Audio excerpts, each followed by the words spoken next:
अध्यक्ष जी,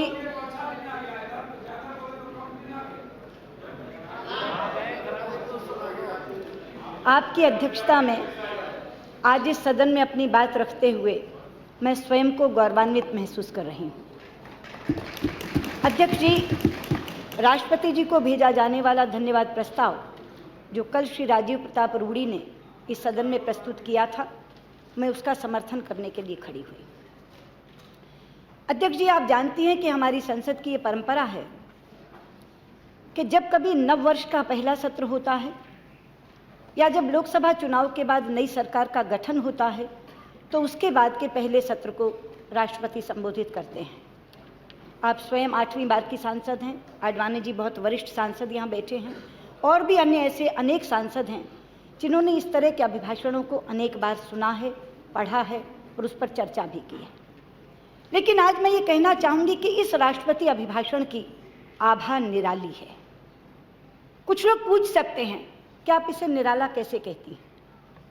मैं आपको आपके माध्यम से बताना चाहूँगी कि महाभारत का एक प्रसंग है। जब युद्ध समाप्त हुआ तो धर्मराज युधिष्ठिर भीष्म पितामह के पास पहुँचे। वो शरों की शैया पर लेटे थे। उन्होंने हाथ जोड़कर प्रणाम किया और कहा, पितामह, आप हमें सफल शासन के सूत्र बताइए। तो पहला सूत्र पितामह ने बताया कि सुनो युधिष्ठिर, कभी अतीत को कोस कर अपनी जिम्मेदारी से बरी मत होना। अगर अतीत अच्छा होता तो लोग उसे बदलते ही क्यों, लेकिन अतीत की गलतियों से सबक लेते हुए उन्हें सुधारकर आगे बढ़ना। अध्यक्ष जी, आपने इस भाषण को राष्ट्रपति जी के साथ आसंदी पर बैठकर सुना है। आपने पाया होगा कि इस अभिभाषण के एक पृष्ठ से लेकर अंतिम पृष्ठ तक हमने पहले की सरकार पर कोई आक्षेप नहीं किया, बल्कि ये देश जिन समस्याओं से जूझ रहा है उनको निराकरण करने की हमारी क्या दृष्टि है, केवल उसका खुलासा किया। अध्यक्ष जी, एक आध पैरा में हमने कुछ आंकड़े जरूर दिए हैं, लेकिन वो आंकड़े ऐसे हैं कि यदि यूपीए सरकार अपनी ओर से आर्थिक सर्वेक्षण पेश करती तो वो आंकड़े जस के तस आते, क्योंकि वो प्रामाणिक हैं, सरकारी हैं, अधिकृत हैं। अगर उन आंकड़ों को ये साथी अपने पर आक्षेप मानते हैं तो फिर मुझे जनकवि दुष्यंत की वो 2 पंक्तियाँ जिनमें उन्होंने व्यंग्य किया है वो कहनी होंगी कि मत कहो आकाश में कोहरा घना है, ये किसी की व्यक्तिगत आलोचना है। अध्यक्ष जी, ये अभिभाषण हमें मिले हुए स्पष्ट जनादेश से शुरू होता है और मैं आज ये कहना चाहूँगी कि इस जनादेश ने भारत की राजनीति में एक नया आयाम जोड़ा है। ऐसा नहीं है कि ऐसे जनादेश पहले नहीं आए, इससे भी बड़े बड़े आए। 1984 में कांग्रेस को 400 से ज़्यादा सीटें मिली, 1980 में भी 300 से ज़्यादा सीटें मिली। लेकिन इसको मैं नया आयाम क्यों कह रही हूँ, क्योंकि 1984 के बाद देश में एक परिवर्तन आया जिसमें किसी भी दल को अपने तौर पर पूर्ण बहुमत नहीं मिला करता था और भारत की राजनीति का विश्लेषण करने वाले राजनीतिक पंडित ये कयास लगा रहे थे कि आगे कम से कम 20 वर्ष तक ये संभव नहीं होगा। और इसीलिए जब हम अपने तौर पर 272 प्लस की बात करते थे तो कुछ अचंभित होते थे, कुछ उपहास करते थे और कुछ हमसे पूछते थे कि स्टेट के स्टेट आपके खाली पड़े हैं, आप 272 कैसे लाएंगे। मुझसे अगर किसी ने पूछा तो मैंने हंसकर केवल एक कहा, 16 मई को देखना। और अध्यक्ष जी, आप साक्षी हैं, जब 16 मई को चुनाव परिणाम आने लगे तो लोगों ने देखा हिमाचल में 4 में 4, उत्तराखंड में 5 में से 5, दिल्ली में 7 में से 7, राजस्थान में 25 में से 25, गुजरात में 26 में से 26, मध्य प्रदेश में 29 में से 27, छत्तीसगढ़ में 11 में से 10 और जब उत्तर प्रदेश खुला तो 80 में से 73 पाते ही भारतीय जनता पार्टी बहुमत का आंकड़ा पार कर गई। 282 सीटें हमें भाजपा के तौर पर मिली और 336 सीटें हमें अपने सहयोगी दल के साथ मिली। इसके 2 प्रमुख कारण थे। पहला कारण था कि लोगों में सरकार के प्रति गुस्सा था और दूसरा कारण था कि श्री नरेंद्र मोदी के नेतृत्व में भारतीय जनता पार्टी को लोगों ने विकल्प के रूप में स्वीकार कर लिया और इसीलिए जात पात की दीवारें ढह गईं, उम्मीदवार गौण हो गए और लोगों ने लाखों लाख के अंतर से हम लोगों को जिताया। लेकिन आपके माध्यम से मैं कहना चाहूँगी भाई तारिक अनवर जी को भी, हम जानते हैं जितनी बड़ी विजय उतनी बड़ी जिम्मेदारी, इसलिए इस विराट जीत को हम विनम्रता के साथ स्वीकार करते हैं, सर झुकाकर स्वीकार करते हैं। राष्ट्रपति अभिभाषण में अध्यक्ष जी कहा गया ये उम्मीदों का चुनाव, ये सच है और हमें लोगों की उम्मीदों पर खरा उतरना है और खरा उतरने के लिए जरूरी था कि हम पितामह का दूसरा सूत्र सुनते हैं, गलतियों से सबक लेने का। तो वो गलतियां क्या थीं?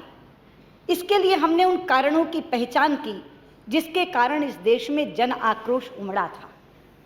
ऐसे 10 कारण हमें दिखाई दिए अध्यक्ष जी।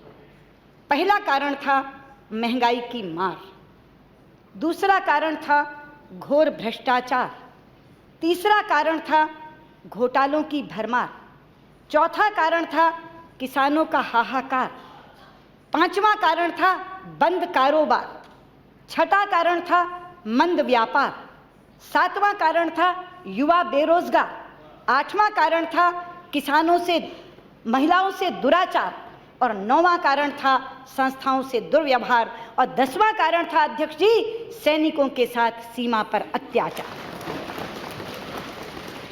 इन 10 कारणों को जब हमने चिन्हित किया तो हमने कहा कि एक एक कारण का हम संज्ञान लेंगे और इस अभिभाषण में ये बताएंगे कि हम इन कारणों को कैसे समाप्त करना चाहते हैं। और मुझे खुशी है कि हमने एक एक का संज्ञान लिया।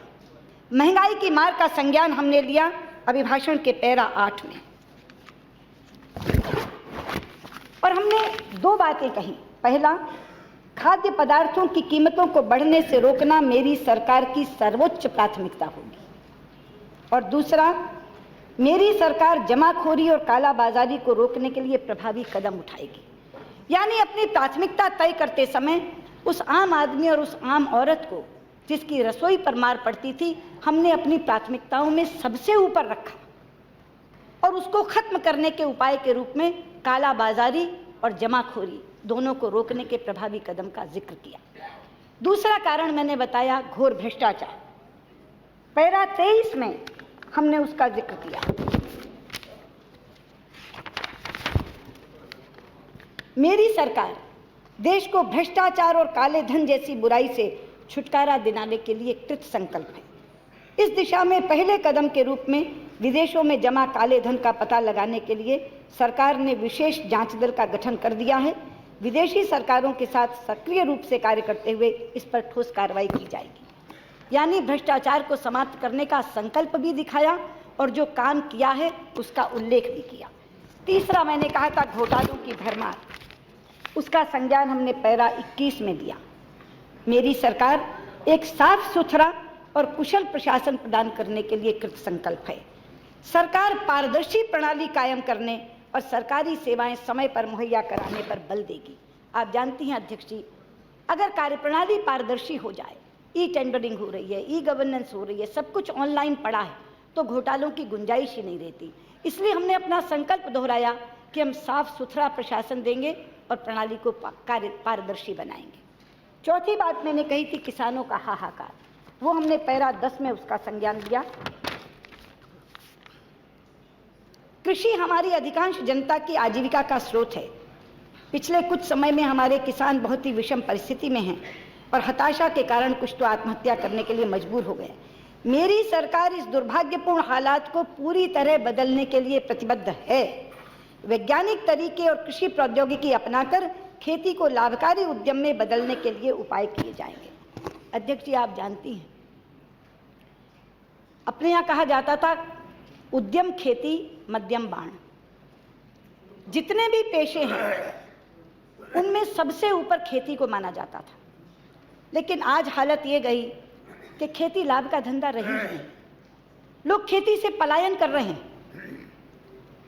आंध्र प्रदेश के किसान क्रॉप हॉलीडेज की घोषणा कर रहे हैं क्योंकि जितना उन्हें मिलता है वो लागत से कहीं कहीं कम है।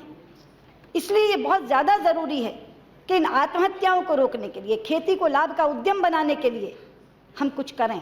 तो हमने दोनों बातें कही। हमने अपनी प्रतिबद्धता भी जताई किसान को इस विषम परिस्थिति से निकालने की, और हमने ये भी कहा कि हम वैज्ञानिक और प्रौद्योगिकी का इस्तेमाल करके इसको वापस लाभ का उद्यम बनाएं।